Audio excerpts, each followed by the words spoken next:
추수감사절의 뿌리라는 제목으로 하나님의 말씀을 전하겠습니다. 여러분, 추수감사절 하면 무엇이 떠오르십니까? 가을철 풍성한 추수를 허락하신 하나님께 감사를 드리는 절기라고 생각하십니까?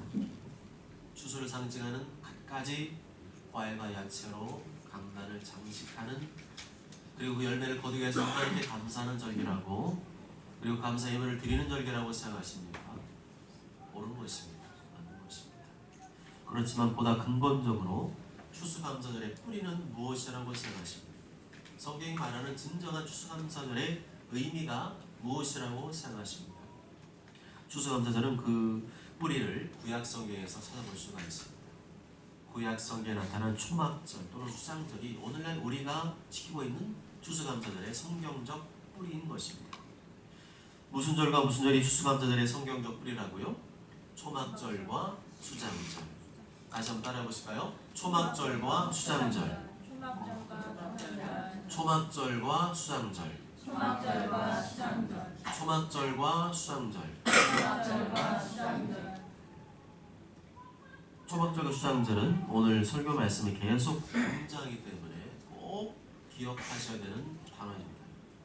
추수감사절의 성경적 뿌리는 초막절과 수장절입니다. 이 초막절과 수장절을 이해하기 위해서는 먼저 그 배경을 이해를 해야 됩니다.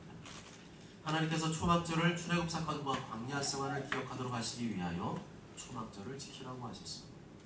초막이란 풀이나 나뭇가지로 만든 임시 집을 말합니다. 임시 텐트, 원시 텐트를 말합니다. 42절부터 43절까지 다 함께 읽습니다. 시작. 너희는 7일 동안 초막에 거하되 이스라엘에서 난 자는 다 초막에 거할지니 이는 내가 이스라엘 자손을 애굽 땅에서 인도하여 내던 때 초막에 거하게 한 줄을 너희 대대로 알게 하리라. 여기서 우리는 초막절을 지키라고 하신 하나님의 의도를 알 수가 있습니다. 그것은 이스라엘 백성들로 하여금 애굽으로부터 구원해내신 하나님을 기억하고 감사하는 것입니다. 대대로 후손들에게 출애굽을 잊지 않고 기억하게 하시려는 하나님의 명령입니다. 구약에서 처음으로 초막절 또는 수장절에 대해서 언급하고 있는 부분은 출애굽기 23장입니다. 출애굽기 23장에 보면 초막절이라 하지 않고 수장절이라고 말씀하고 있습니다. 수장이란 말은 긁어 모으다, 곡식이나 과일을 수확하여 쌓아놓다는 뜻을 가지고 있습니다. 이렇게 곡식이나 과일을 저장하는 때에 지키는 절기이기 때문에 수장절이라고 불렀던 것입니다. 그리고 이 수장절을 오늘 레위기 23장에 오면 뭐라고 부르고 있어요? 초막절이라 부르고 있습니다. 초막절이라고 부른 이유는 하나님께서 초막을 만들라고 하셨기 때문입니다. 초막이 뭐라 그랬죠? 풀이나 나뭇가지로 얼기설기 만든 집이죠. 그냥 원시적인 천막이죠. 우리가 만약에 무인도에 가면 어떤 집을 지을 것 같아요? 초막을 짓겠죠. 나뭇가지를 꺾어오고 넓은 잎을 따오고, 그래서 그걸로 얼기설기 열거서 이렇게 삼각형 모양의 임시 거주하는 집을 만들 것입니다. 이게 초막인데, 초막절이 되면 그 초막을 만들라는 거죠. 그리고 며칠 동안 초막에서 살라 그랬어요? 7일 동안 그 초막에서 살라고 말씀했습니다. 너희는 7일 동안 초막에 거하되 이스라엘에서 난 자는 다 초막에 거할지니. 앞서 말씀드린 대로, 지금 좀 전에 말씀드린 대로 초막절이 되면 며칠 동안 초막에 살라 그랬죠? 7일 동안 초막에 살라 그랬습니다. 편안한 집 있지만 그 집 놔두고 일부러 불편한 집 초막을 지어서 거기서 일주일 동안 생활하라고 하셨는데, 그 이유가 무엇일까요? 그것은 43절에 나오죠. 43절에 보면 이는 내가 이스라엘 자손을 애굽 땅에서 인도하여 내던 때 초막에 거주하게 한 줄을 너희로 하여금 너희 대대로 알게 함이라 말씀입니다. 초막절은 구약에 여러가지 많은 사건들이 나오지만 그 중에서도 유독 이스라엘 백성을 출애굽시킨 사건을 특별히 기억하게 하시기 위한 것이었습니다. 출애굽할 때 이스라엘 백성들이 애굽에 살던 땅을 다 놔두고 나왔잖아요. 광야로 나왔잖아요. 광야에 집이 있습니까? 집이 없죠. 근데 집을 지어야 되죠. 비바람을 맞고 또 추위를 맞고 밤에 이슬을 막기 위해서 집을 지어야 되는데, 그 집이 어떤 집이었다고요? 초막입니다. 그때 이스라엘 백성들의 조상들이 그 초막에서 살았다. 애굽할 때, 애굽에서 탈출해 나왔을 때 이스라엘 백성들이 광야에서 이 초막에서 살았다. 이것을 기억하게 하시기 위한 절기가 바로 초막절입니다. 출애굽할 때 이스라엘 백성들이 그렇게 살았다는 것을 기억하도록 하기 위해서 초막절을 지키라고 했는데, 여기서 우리 한 가지, 왜 하나님 그렇게 매년마다 지키게 하게 하셨는지를 알 수가 있습니다. 우리가 한 번 들었다고 해서 기억하던가요? 한 번 듣고 다 기억합니까? 또 여러 번 들었다고 해서 다 기억합니까? 여러 번 들어도 시간 지나면 다 까먹거든요. 근데 그것을 막는 방법은 뭘까요? 정기적으로, 주기적으로 계속 똑같은 내용을 반복해서 기억하지 않으면 안 됩니다. 그래서 하나님께서는 매년 거르지 말고 초막절을 지키라고 명령하신 거죠. 매년 한 번씩 일주일 동안 초막에서 살면서, 불편한 집에 살면서 우리 조상들이 그렇게 불편한 초막에 살았음을 기억하도록 하시기 위해서 초막절을 지키라고 하신 것입니다. 근데 초막절을 지켜야 되는 이유가 뭐죠? 무슨 사건 때문이죠? 출애굽 때문에 그렇습니다. 출애굽한 이후에는 초막에서 살았다는 것을 말씀하기 위한 거죠. 출애굽이 어떤 사건이죠? 출애굽이 어떤 사건입니까? 애굽에서 탈출한 거죠. 하나님께서 이스라엘 백성들이 계속 애굽에서 학대를 받았습니다. 노예 신분이 있고 종의 신분이기 때문에 애굽 사람들에게서 계속 학대를 받았어요. 미움을 받았습니다. 억압을 받았습니다. 그 고통에서 해방시켜준 사건, 그게 바로 출애굽 사건입니다. 근데 이 사건을 구속사적인 관점으로 본다면 출애굽은 무엇을 의미할까요? 죄와 어둠에서부터, 죄와 사망에서부터, 사탄의 흑암의 세력으로부터 건짐받은, 구원해내신 하나님의 구원 사건을 의미합니다. 사도 바울은 고린도서 10장에서 출애굽 이후에, 출애굽 간 다음에 그들 앞에 뭐가 펼쳐졌죠? 홍해 바다가 펼쳐졌죠. 근데 이 이스라엘 백성들이 하나님께서 밤새도록 동풍을 불게 하셔서 홍해 바다를 쫙 가르시죠. 바다를 가를 정도면 엄청나게 강력한 바람이 홍해 바다에 내리친 겁니다. 밤새도록 바람이 내리쳐서 가운데를 쫙 가르신 거죠. 그 사건이 뭐냐면 예수님 믿고 구원받은 자들의 세례를 받은 사건으로 설명을 하고 있습니다. 형제들아, 나는 너희가 알지 못하기를 원하지 아니하노니 우리 조상들이 다 구름 아래 있고 바다 가운데로 지나며 모세에게 속하여 다 구름과 바다에서 세례를 받았다. 홍해 바다를 지나가는 사건이 바로 세례, 구원받은 사람이 세례받은 것으로 해설을 하고 있습니다. 이스라엘 출애굽 사건은 전적인 하나님의 역사였습니다. 하나님의 일하심이었습니다. 하나님의 은혜였습니다. 이스라엘 백성들이 어떤 노력이나 투쟁이나 데모에서 얻은 결과가 아니라 하나님의 전적인 은혜였습니다. 이에 대해서 강조하고 있는 말씀이 신명기 5장 15절인데요. 너는 기억하라. 내가 애굽 땅에서 종이 되었더니 내 하나님 여호와가 강한 손과 편팔로 거기서 너를 인도하여 내었나니 그러므로 내 하나님 여호와가 내게 명령하여 안식일을 지키라 하느니라. 안식일을 지키는 이유도, 초막절을 지키는 이유도 무엇 때문이라는 겁니까? 출애굽 사건 때문이라는 겁니다.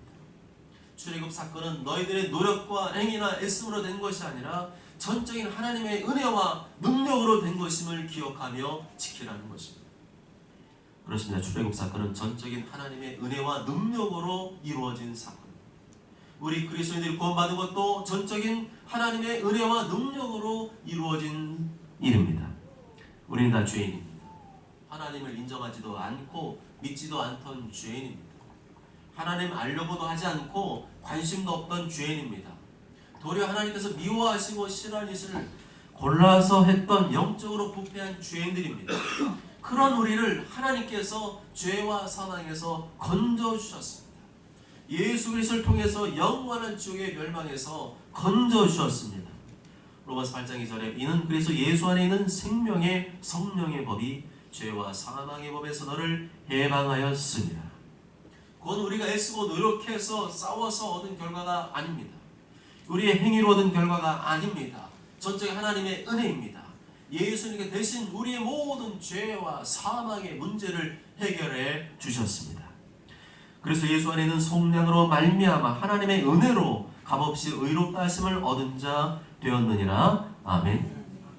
이처럼 추수감사절은 단순히 가을철 추수에 대한 감사의 표시를 드리는 그런 절기가 아니라 출애굽과 연관이 있습니다. 추수감사절은 무엇과 연관이 있다고요? 출애굽과 연관이 있습니다. 출애굽 사건을 빼놓고는 초막절을 말할 수 없는 것처럼 추수감사절에 예수님께서 우리를 구원해내신 구원의 사건을 빼놓고는 추수감사절을 말할 수가 없습니다. 그래서 오늘 추수감사 지키는 모든 교회와 성도 또한 추수감사절은 십자가에서 나의 죄를 대신하여 피 흘려 죽으신 예수님의 구원의 은혜를 기억하고 감사하는, 다시 한번 나를 구원해서 은혜에 감사하는 절기로 지켜야 될 줄로 믿습니다.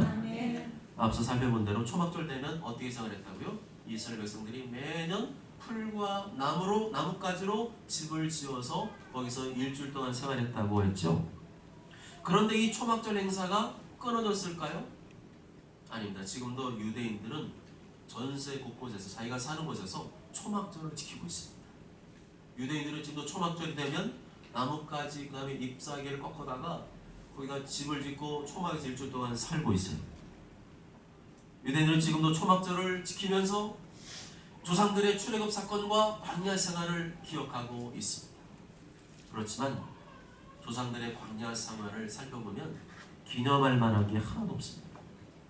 그들이 광야에서 뭘 했습니까? 뭘 잘한 게 있나요? 그들은 광야에서 항상 행한 것이라고는 자기 감정, 자기 생각, 자기 판단에 충실했던 것밖에 없습니다. 믿음으로 반응하지 않고 항상 자기 생각, 자기 감정대로 원망하고 불평하고 하나님 앞에서 죄를 지은 것밖에 없습니다. 그렇다면 이스라엘 백성들이 기억해야 될 것은 하나님의 은혜밖에 없습니다. 광야 생활을 돌이켜보면 잘한 게 아무것도 없고 하나님의 은혜만 생각할 수밖에 없습니다. 그 척박한 광야에서 하나님께서 이스라엘 백성들과 함께 하시고 그 말 안 듣고 불쌍히 이스라엘 백성 함께 하시고 그러면 그들을 지키시고 그들을 인도하신 하나님의 은혜를 기억해야 합니다. 이스라엘 성지순례 다녀오신 분들의 말에 의하면 광야를 딱 실제로 가봤더니 광야는 하나님의 보호하심이 없이는 한 달도 살 수 없는 곳이라고 얘기를 하는 것을 들었습니다. 광야는 크고 두려운 곳입니다. 굉장히 넓은 곳이에요. 거칠고 메마른 곳입니다. 물은 찾아볼 수가 없는 곳입니다. 하나님께서 반석을 터쳐서 물을 내어주시지 않으면 물을 먹을 수 없는 곳입니다. 또한 광야는 길이 없는 곳입니다. 낮에는 너무 뜨겁고 밤에는 너무 추운 곳입니다. 그래서 하나님께서는 낮에는 구름 기둥으로 밤에는 불 기둥으로 그들을 보호하시고 인도하셨습니다. 또한 광야는 농사를 지을 수 없는 것입니다. 뭘 심어도 나지 않는 것이 광야입니다. 그래서 하나님께서 날마다 새벽마다 만나를 내려주셔서 40년 그들을 먹이신 것입니다. 또한 광야는 시대로 광도와 도둑들이 출몰하는 것입니다. 그래서 하나님께서 이스라엘 백성들의 생명과 안전을 지켜 보호해 주셨습니다. 신명기 32장 11절 12절에 보면 이렇게 말씀하죠.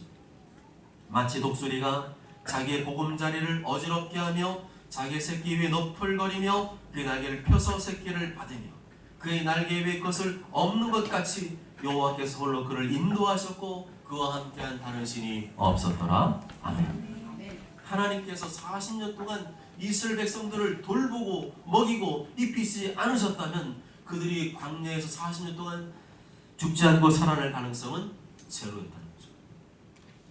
결론적으로 이스라엘 백성들에게 있어서 40년의 광야 생활은 전적인 하나님의 보호하심과 인도하심의 결과였습니다. 하나님 그들을 은혜와 사랑으로 돌보지 않으셨다면 그들은 가나안 땅에 도착하기도 전에 이미 다 광야에서 죽었을 겁니다. 하나님의 은혜인 것입니다. 하나님의 은혜가 아니었다면 우리도 벌써 쓰러지고 자빠지고 넘어졌을 겁니다. 우리도 벌써 하나님과 멀어지고 교회도 안 나오고 믿음도 잃어버렸을 것입니다. 여러분들의 사람 발자취를 뒤돌아보십시오. 때로는 힘들고 어렵고 눈물 나고 생각만 해도 아찔한 시간들이 있지 않았습니까? 정말로 죽을 것 같은 힘든 시간들이 있지 않았습니까? 그렇지만 그 크고 두려운 광야 인생길에서 지금 내가 살아있다는 것은 무엇을 의미합니까? 내가 지금도 교회에 다니고 있다는 것은 무엇을 의미합니까? 내가 잘나서, 내가 노력해서, 내가 열심히 해서, 이빨 깨물고 인내해서? 아닙니다. 하나님의 은혜입니다. 그렇게 버티고 인내할 수 있는 힘을 주신 분이 하나님이십니다. 마치 하나님께 독수리처럼 너풀거리며 내 인생을 돌봐주셨기 때문입니다. 도저히 내 힘으로 감당할 때는 하나님께서 나를 업어서 인도하셨기 때문입니다. 그렇습니다. 추수감사절은 우리 인생을 보호하시고 인도하시는 하나님의 개입과 섭리에 감사하는 절기입니다. 우리를 광야 같은 인생길에서 고와 같이 내버려 두지 아니하시고 하나님의 방법으로 하나님의 지혜로 어떻게든 먹이시고 입히시고 돌보시고 인도해 주신 하나님의 은혜를 기억하는 절기가 추수감사절인 줄 믿습니다. 지금까지 우리는 추수감사절의 뿌리는 초막절이라는 것을 살펴보았습니다. 초막절은 출애굽 사건, 출애굽 사건을 떼고는 말할 수 없다고 했죠. 출애굽 사건은 우리를 죄와 사망에서 구원해내신 하나님의 감사하며 광야 같은 인생을 돌보시고 인도하시는 하나님의 은혜에 감사하는 절기임을 살펴보았습니다.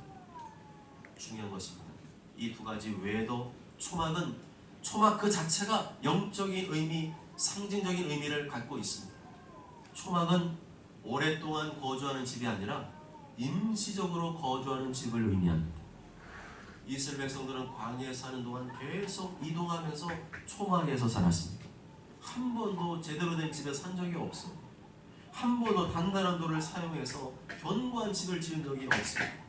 언제든지 구름 기둥과 불 기둥이 움직이면 움직이는 대로 움직여야 했기 때문에 초막에서 살 수밖에 없었습니다.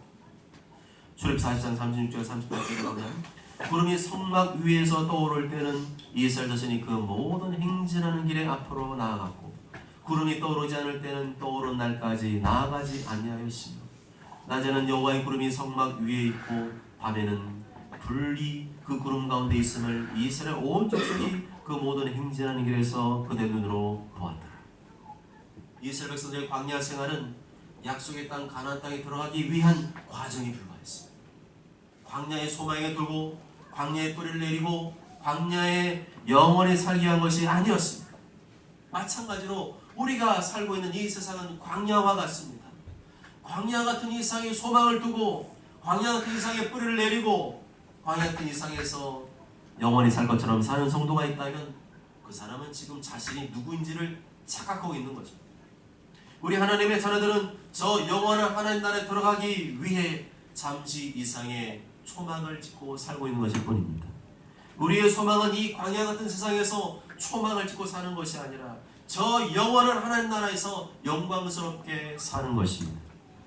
이 땅에서 분부하신 말씀에 명령하고 순종하고 명령에 순종하고 복종하며 살다가 저 영원한 천국에 들어가는 것입니다. 그럼에도 불구하고 알고 있음에도 불구하고 여전히 과거의 습성을 따라 이 땅에서 영원히 살 것처럼 살고 있지 않습니까? 이 시간에 설교 말씀에 집중하지 못하고 하나님 말씀 귀를 기리지 못하는 그런 불신앙의 사람이 있습니까? 여전히 애굽을 동경하고 애굽을 바라보고 애굽 사람처럼 화려하게 살기를 바라고 있지는 않습니까? 천국의 영광에 비하면 아무것도 아닌 이 세상의 재물을 위해서, 명예를 위해서, 성공을 위해, 자녀를 위해, 재미와 즐거움 위해 살고 있지 않습니까? 거기에 내 인생의 시간과 물질과 수고를 쏟아붓고 거기에 목매어 살고 있지 않습니까? 그런 성도는 하나님의 나라를 소망하는 성도가 아닙니다. 그런 성도는 하나님 나라에 들어가지 못할 것입니다. 왜냐하면 구원받은 하나님의 자녀가 영원한 천국을 소망하지 않는다면 그는 이율배반적인 삶을 살고 있는 것이기 때문입니다. 우리가 진정으로 이 세상을 지나가는 광야의 삶이라 생각한다면, 광야에서 초막을 짓고 사는 삶이라 생각한다면 저 영원한 하나님 나라를 소망하며 살지 않겠습니까? 저 영원한 하나님 나라를 위해 헌신하며 살지 않겠습니까? 예수님께서는 진실로 우리가 하나님 나라를 소망하며 산다면 이 땅을 위해 살지 않는다고 말씀했습니다. 마치 밭에 감추인 보화를 얻기 위하여 자신의 소유를 다 팔아 그 밭을 사려고 천국을 위해 헌신할 것이라 말씀하셨습니다. 천국은 마치 밭에 감추인 보화와 같으니 사람 이를 발견한 후 숨겨두고 기뻐하며 돌아가서 자기의 소유를 다 팔아 그 밭을 사느냐. 예수님 믿고 천국을 발견했습니까? 여러분 예수님 믿고 천국을 발견했습니까? 말씀을 들으며 예수님을 발견하고 천국을 발견했습니까? 그렇지만 여전히 세상에 취해 사는 성도가 있습니까? 세상 것만 바라보며 사는 성도가 있습니까? 하나님 나라와 교회는 어떻게든 말든 나만 잘 되면 된다고 생각하는 성도가 있습니까? 그런 성도는 천국에 들어가기 어려울 것입니다. 천국에 들어갈 사람은 밭에 감추인 보화를 발견한 사람처럼 자기 것을 다 팔아 그 밭을 사는 사람이기 때문입니다. 하나님 나라를 위해 살다가 천국에서 영원히 별처럼 빛나기를 바라는 사람이기 때문입니다. 그러므로 구원받은 하나님의 자녀라면 천국을 위해 헌신하며 사시길 바랍니다. 하나님 나라를 위해 헌신하시길 바랍니다. 교회를 위해 헌신하시기 바랍니다. 이 세상은 잠시 지나가는 광야 같은 곳임을 잊지 마시기 바랍니다. 모든 성도들, 특히 우리 다음 세대들은 더욱 이 사실을 명심해야 됩니다. 이 세상에서 성부가 출세하는 것보다 하나님 나라를 위해 무엇을 위해 살 것인가, 어떻게 이 세상을 하나님 나라로 바꾸어갈 것인가 고민하며 살아야 됩니다. 겉으로 보기에는 남들과 똑같이 공부하고 대학에서 전공을 연구한다 할지라도 그 마음의 중심과 동기는 달라야 됩니다.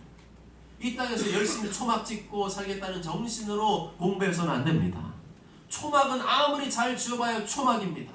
이 세상은 아무리 좋아도 광야입니다. 천국의 영광에 비하면 아무것도 아닙니다. 우리는 광야를 위해 살지 않고 초막을 위해 살지 않고 영원한 하나님 나라를 위해 사는 사람들인 것입니다. 남들이 이 땅에서 성공하고 출세하기 위해 열심히 공부하고 있다면 나는 이 공부와 전공을 통해서 어떻게 하면 더 복음을 잘 전할 수 있을까? 어떻게 하면 하나님 나라를 땅 가운데 세워갈 수 있을까? 생각하며 열심히 공부해야 될 것입니다. 그래야 더 열정적으로 영혼 구원하여 제자를 삼고 내가 속한 것을 하나님의 나라로 바꿔가고 점점 이 땅에 죄와 악은 사라지고 하나님의 말씀이 통치하는 거룩한 나라로 바꿔가야 될 사람들인 것입니다. 사랑 여러분, 추수감사절에 뿌리는 수장절입니다. 초막절입니다. 초막절은 출애굽을 기억하는 절기입니다. 초막절은 구속사적으로 영적으로 보면 나를 죄와 사망에서 건져주신, 구출해주신 하나님의 은혜에 감사하는 절기입니다. 광야 같은 인생길에서 하나님의 방법으로 나를 돌보시고 인도하신 하나님의 은혜에 감사하는 절기입니다. 이 땅에 대한 소망을 버리고 영원한 하나님 나라를 소망케 하는 절기인 것입니다. 모두 저는 모두가 나를 구원하신 하나님의 감사하고 광야 같은 내 인생을 돌보시고 인도하시는 하나님의 은혜에 감사하고 이 땅을 위해 사는 자가 아니라 저 영원한 하나님 나라를 위해 사는 자들이 다 되시길 주님의 이름으로 축복합니다. 아멘.